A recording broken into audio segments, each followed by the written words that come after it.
تو یہ ایک کنوکشن کا سائن نہیں ہوتا۔ مہر بخاری صاحب آپ ہمارے ساتھ رہیے گا، سینئر اینکر محمد مالک صاحب نے ہمیں جوائن کیا ہے، ان سے بھی بات کریں گے۔ مالک صاحب، اب عمران خان صاحب کی آڈیو سامنے آ گئی ہے اور جو پاکستان تحریک انصاف کا ایک بیانیہ ہے سائفر کے حوالے سے جو ان کا ایک بیانیہ اپنایا گیا ہے، اس حوالے سے آڈیو سامنے آئی ہے۔ وہ اپنے پرنسپل سیکرٹری کو باقاعدہ ہدایات دے رہے ہیں کہ صرف سائفر پر کھیلنا ہے، نام نہیں لینا، اور پھر خود ہی نام بھی لے لیتے ہیں۔ کیا کہیں گے آپ؟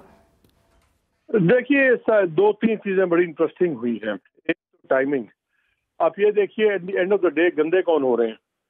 دو پرائم منسٹرز کے آفس پہ سیریس کوشچن اٹھ رہے ہیں، ایک پی ایم ایل این کے پہ، وزیر اعظم پہ، ایک پی ٹی آئی کے وزیر اعظم پہ۔ سو بینیفیشری کون ہے؟ یہ بڑا انٹرسٹنگ ہے۔ دوسرا، ہم نے دیکھا یہ جو تماشا بن گیا نا اس ملک میں جونیئر افسران کو پرنسپل سیکرٹری لگانے کا، اس کا ہم نے نتیجہ دیکھ لیا۔ توقیر شاہ صاحب کی جب ٹیپ نکلی تو اس میں وہ یہ سنتے پائے گے کہ جی وہ جو مریم بی بی نے کہا تھا گرڈ والا، اس پہ تو میں لگ گیا ہوں۔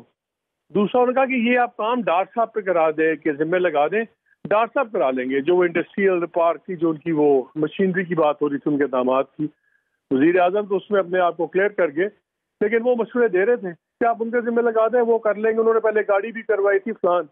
یہ جب ٹاپ بیوروکریٹس بالکل خوشامدی افسران بن جائیں تو پھر ملک اسی طرح تباہ ہوتے ہیں۔ پولیٹیشنز ریلائی کرتے ہیں اپنی ٹاپ بیوروکریسی پر پروفیشنل مشوروں کے لیے۔ یہ اعظم خان صاحب سے جو ہمیں بتایا جاتا تھا کہ جی ایمانداری کی سب سے بڑی مثال ہے، اور ان کے اوپر میں آپ کو بتاؤں بڑا کلیش بھی ہوا تھا فوجی اسٹیبلشمنٹ اور خان صاحب سے ڈفرینسز بڑے تھے۔ اس میں صرف پنجاب کے چیف منسٹر کا ذکر نہیں تھا، اس میں اعظم خان صاحب کا بڑا کلیدی رول تھا۔ مجھے ایک فیملی کو میں جانتا ہوں کے پی کے کی، بہت ہی پرومننٹ فیملی ہے، اس میں بہت بیوروکریٹس ہیں۔ ان کی اپنی ذاتی دشمنی، ان کے تبادلے کروائے، سسپینڈ کروایا، ان کی جائیدادوں کی تفصیلیں نکلوائیں۔ ان کاموں میں تو اعظم خان صاحب شیر تھے، اور ادھر پرائم منسٹر کو الٹے سیدھے مشورے دے رہے تھے ایسے کریں گے۔ پہلی بات تو ہے کہ ان کو بلانا چاہیے، یہ انکوائری کی بات ہے کہ ذرا ان سے بلا کے پوچھیں بھیا آپ کس کی تنخواہ لے رہے تھے، کس کے لیے کام کر رہے تھے، اور آپ اوپن وائلیشن کی بات کر رہے ہیں، آپ غلط مسلیڈ کر رہے ہیں پرائم منسٹر کو ایسے ایشو پہ جو ڈومیسٹک پالیٹکس سے زیادہ انٹرنیشنل ریلیشنز کی بات ہے۔ یہ تو ہوگی اپنی جگہ، لیکن میں اس تمام چیزوں کو ایک اور پیرائے میں دیکھ رہا ہوں۔ میں یہ دیکھ رہا ہوں کہ ایک بار پھر پولیٹیکل انسرٹنٹی بہت بڑھ گئی، اور جو ایک تاثر مل رہا تھا کہ شاید خان صاحب کی اسٹیبلشمنٹ سے کوئی بہتری ہوگی یا سچویشن کی، وہ لگ رہا ہے کہ وہ تاثر غلط تھا۔ کیونکہ ایک تو جس طرح کل وزیر اعظم نے ایک جھٹکے سے اڑا دی بات کہ بالکل سائفر پہ کوئی بات نہیں ہوگی، سائفر پہ کوئی انویسٹیگیشن نہیں ہوگی، کوئی ضرورت نہیں ہوگی۔ اور آپ کو یاد ہے جب نیشنل سیکورٹی کمیٹی کی سیکنڈ میٹنگ ہوئی تھی خان صاحب کے زمانے میں، تو اس میں انہوں نے لکھ کے دے دیا تھا ایجنسیز نے کہ جی ہم نے انویسٹیگیٹ کیا ہے، اس میں کوئی ایسی سازش کا عنصر موجود نہیں ہے۔ تو آبویسلی پرائم منسٹر نے جتنا سٹانس ہارڈ لیا ہے وہ اسی چیز کے اوپر سوچ کے لیا ہوگا، کلیئرنس کر کے بات کر کے اسٹیبلشمنٹ سے لیا ہوگا، ورنہ آن ہز اون شاید وہ نہ لیتے۔ دوسرا پھر بڑی امپورٹنٹ میٹنگ تھی آج نیشنل سیکورٹی کمیٹی کی، وہ بھی آج چینج ہو گئی ہے، لائک ابھی پوسٹ پون ہوگی، کل ہی اس کا اناؤنسمنٹ آ گیا تھا کہ پوسٹ پون ہو گئی ہے۔ کیوں پوسٹ پون ہوئی؟ کیا اس لیگ سے کوئی تعلق تھا؟ کیا اس کا امپیکٹ تھا؟ تو مجھے جو سیاسی پانی ہے بہت زیادہ ایک دم تیزی سے گدلا ہوتا نظر آ رہا ہے، اور الٹیمیٹلی مجھے اس میں ڈیموکریسی اتنی زیادہ کہ جو کہتے ہیں نا democracy has a fear of losing out, یہ ایک پیٹرن ہے ان تمام چیزوں کا جو ہو رہی ہیں، یہ اتنی ان ریلیٹڈ چیزیں نہیں ہیں۔ پہلے شوکت ترین کے آڈیو نکلنا، اس پہ ایف آئی اے کا کیس بننا، اس معاملے کے اوپر پورا ایک ہائی پروفائل چیزیں ہو جانی کہ جی نیشنل سیکورٹی کا معاملہ تھا، آپ نے آئی ایم ایف کے ساتھ جیپرڈائز کرنے کی کوشش کی پاکستان کی ڈیل کو، پاکستان کی اکانومی کو، سو وہ ایک بڑا سیریس ایشو ہے۔ اب ایک مقابلے کی ٹیپ نکلتی ہے جس میں آپ کہتے ہیں کہ جی آپ نے انٹرنیشنلی پاکستان کے جو فارن ریلیشنز ہیں ان کو ڈومیسٹک پالیٹکس کے لیے آپ نے جان بوجھ کے ڈیمیج کرنے کی کوشش کی۔ یہ بھی کوئی بہت بڑا مسئلہ ہے، چھوٹی بات نہیں ہے اگر اس کو دوسرے زاویے سے دیکھیں گے تو۔ ہیوی ویٹ چیزیں نکلنی شروع ہو گئی ہیں۔ جو درمیان میں ٹیپس نکلیں مریم نواز کی اور شہباز شریف صاحب کی، اس میں نظر یہ آتا ہے کہ مریم از ایول، ری انکارنیٹڈ بنایا گیا کہ وہ اپنے داماد کے لیے بھی کر رہی ہیں، فلانا بھی کر رہی ہیں، مارکیٹ میں کچھ کہتی ہیں، انٹرنلی کہتی ہیں بالکل نہ وزیر کا بڑھانا، بعد جا کے کہتی ہیں میں گورنمنٹ کے ساتھ نہیں، تم کو جھوٹا بنایا جا رہا ہے. تو یہ ہر بندے کو ایک فرمے میں ڈالا جا رہا ہے. کون ڈال رہا ہے؟ کیا ایک ہیکر بیٹھا ہوا ہے سب کچھ کر رہا ہے؟ کچھ میری سمجھ سے باہر ہے کہ ایک انٹرنیشنل ہیکر یا کوئی انڈیویجولی یہ رینڈملی اٹیچ نہیں ہے.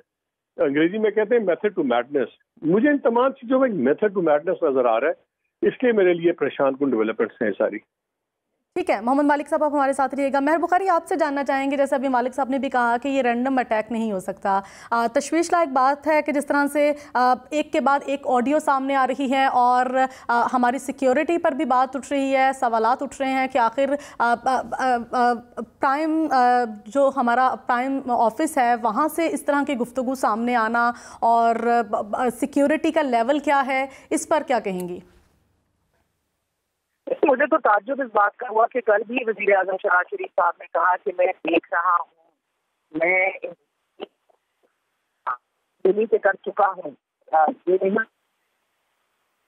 امیڈیٹلی ٹیک اپ کیا جا چکا ہے. نیشنل سیکیورٹی کمیٹی کا آج موقع مصروف ہے، بڑا ایک ایونٹ ہوتا ہے جو آپ کی پوری انتظامیہ سیاست کیا ہے، مہر بخاری صاحبہ، آپ کی آواز کلیئر نہیں آ رہی، آپ سے دوبارہ رابطہ کرنے کی کوشش کرتے ہیں. مالک صاحب، آپ سے جاننا چاہیں گے، اب پہلے ایک آڈیو لیک ہوتی ہے تو ایک پارٹی الزام تراشی شروع کر دیتی ہے، اب یہ دوسری آڈیو لیک ہو رہی ہے، اب دوسری پارٹی الزام تراشی شروع کر دے گی.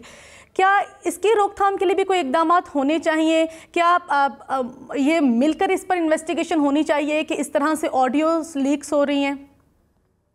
دیکھیے، آڈیو لیکس ارریلیونٹ چیز ہوگی نا، وہ تو ایک زاویہ ہے. یہ پرائم منسٹر کا آفس بگڈ ہے کیونکہ اسی آفس میں عمران خان کی بطور وزیر اعظم گفتگو نکلی، اسی آفس میں اب شہباز صاحب کی نکلی. تو اور جو ہم پیٹرن دیکھ رہے ہیں، لگ یہ رہا ہے کہ جون تک یہ ٹیپس ہوتی نہیں ہے. جون کے بعد سے رک گیا سلسلہ، اس کے بعد کی آڈیو نہیں آئی. وہ ایک چیز ہے کہ سیکیورٹی آپ کی کمپرومائز ہے، لیکن ابھی ایشو اس میں قوم انٹرسٹڈ نہیں ہے، اس میں ایشو بھی نہیں بنے گا. وہ تو علیحدہ ایک ٹیکنیکل معاملہ ہے کہ کیسے ٹیپس بنی، ہیکنگ ہوئی ہے، فزیکل ہوئی ہے، ڈائریکشنل مائکس لگے ہیں، سیٹلائٹ ایئر ڈراپنگ ہوئی ہے، ایوز ڈراپنگ ہوئی ہے. بہت سی ٹیکنالوجی کے ایشوز ہیں. ایشو یہ نہیں ہے کہ کیسے ہم تک پہنچی ہے بات، ایشو تو ہے کہ بات ہوئی کیا ہے. جب ہم نے بات سنی تو ہم نے دیکھا کہ ہم میں سے کتنوں کو پتا تھا کہ مریم نواز کے داماد نے کوئی انڈیا سے پاور پلانٹ خریدا ہوا تھا؟ کسی کو نہیں پتا تھا نا، پتا لگ گیا. ایک طرف ہم کشمیر کرتے ہیں، سب کو پتا لگ گیا، اور یہی پتا لگ گیا آپ میں سے اور ہم میں سے کتنوں کو پتا تھا کہ ان کے داماد اپنی وہ بھی لگا رہے ہیں، ہاؤسنگ اسکیم بھی بنا رہے ہیں جس کے لیے ان کو گریڈ لگانا ہے. وہ بھی بات نکل آئی. اس میں ٹھیک ہے، اس میں پرائم منسٹر نے اپنے آپ کو صفائی سے رکھا ہے، وہ he has not been damage, لیکن یہ چیزیں تو نکل آئیں. ہمیں یہ بھی نظر آ گیا کہ جو principal secretary to prime minister ہیں وہ شاید جاتی عمرہ سے تنخواہ لیتے ہیں. ان کو یہ فکر ہے کہ مریم کے داماد کے پروجیکٹ پہ میں کام کر رہا ہوں، اور جس ملک میں 3 کروڑ بے گھر ہو کے لوگ سڑکوں پہ آئے ہوئے ہیں، اس کے اوپر کوئی ٹیپ نہیں نکلی کہ سر میں جا کے اس پہ بھی کام کر رہا ہوں. تو یہ نظر ہی آتا ہے کہ ٹاپ بیوروکریسی سوائے اپنے ماسٹرز اور ان کے خاندانوں کی خدمت کے اور ان کا کوئی پرائرٹی نہیں ہے. جیسے میں نے پہلے کہا ہے، جب آپ جونیئر افسروں کو لگائیں گے نا سینئر پوزیشنز پہ تو پھر یہی ہوگا. وہ شکر مند ہوں گے، احسان مند ہوں گے، وہ اپنی نوکریاں بنائیں گے، اپنی چیزیں کریں گے. اعظم خان صاحب one of the junior most officers کو اٹھا کے پرنسپل سیکرٹری لگا دیا تھا خان صاحب نے. تو پھر یہی ہونا تھا نا، پھر انہوں نے خوشنودیاں کرنی تھی، خان صاحب کو مشورے الٹے سیدھے دینے تھے اور اپنی امپورٹنس بڑھانی تھی. یہی ڈار سے یہ آپ کے توقیر شاہ صاحب ہیں، جب 2014 کا ماڈل ٹاؤن کا سانحہ ہوا لاہور کا، تب یہ پرنسپل سیکرٹری تھے. پھر ان کو جنیوا بھیج دیا گیا ایک پوسٹنگ میں WTA کے اوپر، وہاں پہ بھی یہ جونیئر تھے، ان کو سینئر پوزیشن دے دی گئی. تو جب آگے پھر انہوں نے خدمتیں ہی کرنی ہے نا، اس لیے تو اس ملک کا بیڑا غرق ہوتا جا رہا ہے کہ جب پالیٹیشنز اپنی سیاست میں پھنسے ہوئے ہیں اور بیوروکریٹس اپنی ذاتی پروجیکشنز میں اپنی ذاتی انٹرسٹ کے لیے مشورے دیتے ہیں تو پھر تباہی پھیلے گی. یہ تو ہے ایک اینگل. دوسرا اینگل بڑا کلیئر ہے. دیکھیے کریڈیبلٹی کس کی ڈیمیج ہو رہی ہے. کریڈیبلٹی ہمیں یہ لگ رہا ہے کہ اس وزیر اعظم آفس میں جو بھی وزیر اعظم بیٹھا ہوا ہے، جو بھی اس کا پرنسپل سیکرٹری بیٹھا ہوا ہے، ہم عام آدمی سمجھتا ہے شاید سارا دن بیٹھ کے ہماری باتیں کر رہے ہوتے ہیں. اب پتہ لگتا ہے کہ خان صاحب کے ساتھ ان کا پرنسپل سیکرٹری بیٹھ کے یہ کہہ رہا ہے کہ میں نوٹس بدل دوں گا. He is talking about an illegal act. وہ انلیگل بات کر رہا ہے، ہوا یا نہیں ہوا، انٹینٹ اس کی آپ دیکھ لیں. اور ہم نے دیکھا بعد میں وہ اوپنلی کہہ رہا ہے میں نوٹس بدل دوں، میں کر لوں گا چیزوں کو، میں ہینڈل کر لوں گا. مالک صاحب آپ ہمارے ساتھ ہی رہیے گا، عظمہ بخاری اسی معاملے پر گفتگو کر رہی ہیں، وہ بھی سنتے ہیں. آپ کے عمران خان کی زبانی سنا ہے آپ نے، اور ابھی یہ